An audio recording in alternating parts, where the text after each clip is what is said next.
All right, let's dive right into one of the most ruthless, most uncompromising laws in the entire book. We're talking about Law 15. And look, this one isn't about playing nice or finding a middle ground. It's about total, absolute annihilation. The whole idea here is that doing anything less is a massive strategic mistake that is absolutely going to come back to bite you. And this is not some new, cutthroat corporate idea. We're talking ancient wisdom here. Over 2,000 years ago, the Indian philosopher Kautilya laid out the core logic. He saw a wounded enemy not as someone who's defeated, but as a disease, a spark. The danger isn't gone, not at all. It's just lying dormant, waiting for the perfect moment to flare up and completely consume you. And that really gets to the heart of Law 15, what you could call the Law of the Ember. The message is crystal clear. Any great leader in history understood that an enemy you fear has to be crushed, completely. Because if you leave just one single ember glowing, a fire will eventually break out. Stopping halfway, that's not mercy. It's a fatal mistake. So the danger here really breaks down into two parts. First, you've got the simple physical threat. Your enemy will get back on their feet and rebuild their strength. But second, and this is probably the bigger deal, is the psychological threat. They will want revenge. A partial victory doesn't buy you goodwill. It just fills your enemy with this deep-seated hatred and humiliation. That's why the attack has to be total, not just crushing their army, but crushing their very spirit to fight back. So to see what happens when you fail to apply this law, we've got to turn to one of the most epic rivalries in Chinese history. It's the story of the mighty warriors Xiang Yu and this wily peasant named Liu Peng. And wow, is it the perfect cautionary tale. I mean, these two guys could not have been more different. Xiang Yu was your classic noble warrior. Incredibly powerful, respected, but also kind of hot-headed, and this is the key, he had a certain respect for his enemy. Liu Peng, on the other hand, he was a peasant, a bit of a scoundrel, who'd rather be drinking wine.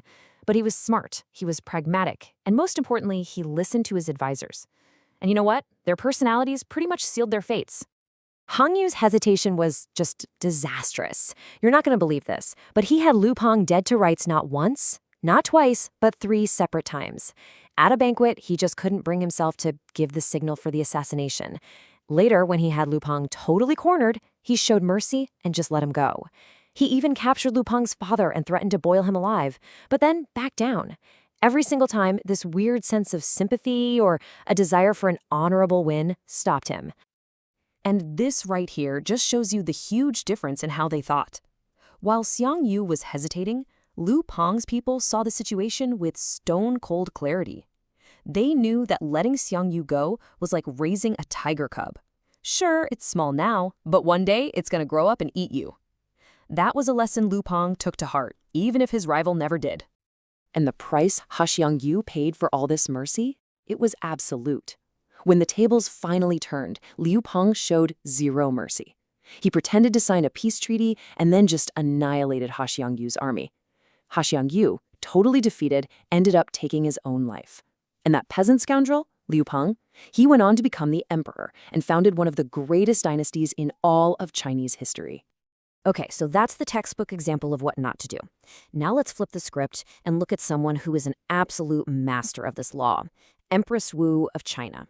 If Shang Yu is the cautionary tale, Empress Wu is she's the terrifying success story. She never, ever hesitated. I mean, her path to the throne was just paved with bodies. It was absolute ruthlessness. She schemed her way out of a convent, smothered her own newborn baby just to frame the empress, and then just methodically eliminated anyone who could even possibly be a threat. Rivals, her own niece, even her sons, poisoned or banished if they stood in her way. She left no ember, no spark, nothing, on her way to becoming the undisputed ruler of China. And the result of all this bloodshed? You'd think it would be chaos, right? Nope. Stability. Empress Wu reigned for 40 years. That's one of the longest and, by many accounts, most effective reigns in Chinese history. In her case, crushing her enemies didn't lead to ruin. It led to 4 decades of absolute power. So, these stories are great and all, but what's the actual philosophy here?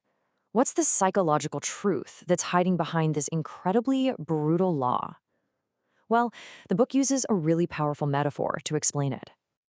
It all comes down to this idea of the resentful viper.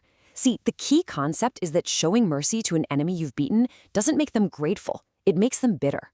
They're humiliated. And your kindness just gives them time for that poison to get stronger.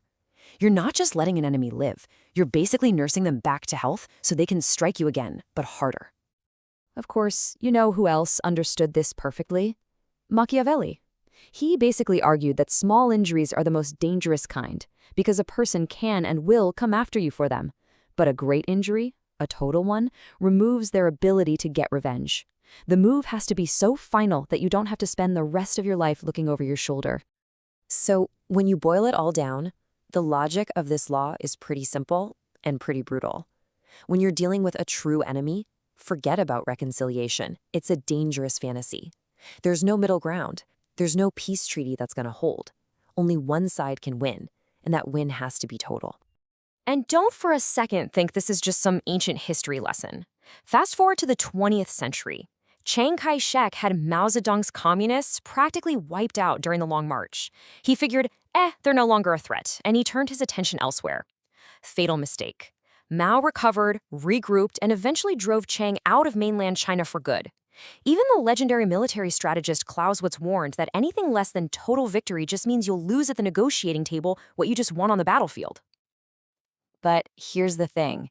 Is this law always the right move? Is it totally absolute?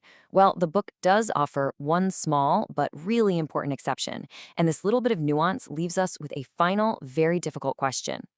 This is what's called the reversal.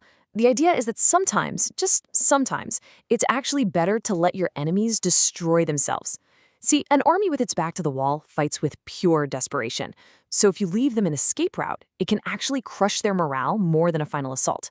But, and this is a huge but, you only do this when you are absolutely certain they have no way back. Because let's be honest, this is an incredibly risky strategy. The danger is that your leniency isn't seen as a clever tactic. It's seen as weakness. And that might just embolden your enemy, giving them the breathing room they need to plan a smarter, more calculated revenge. It's almost always a huge gamble. You know, maybe the 19th century Spanish general Narvaez put it most bluntly. The story goes that on his deathbed, a priest asked him if he forgave his enemies, and he just replied with the ice-cold logic of Law 15. For him, the whole problem of forgiveness had already been solved. Which really leaves us with this fundamental question, doesn't it? Is the ruthless logic of Empress Wu and General Narvaez correct? Is total victory, the complete and utter annihilation of your enemy, really the only path to lasting peace and security? Or, and this is the really tricky part, is there a dangerous paradox at the heart of this whole law? I mean, history also gives us the story of the Treaty of Versailles, right? Crushing Germany after World War I was supposed to guarantee peace forever. But that humiliation, you could argue, planted the seeds for an even worse, more devastating conflict down the road. And that is the final, unsettling question that Law 15 forces every one of us to confront.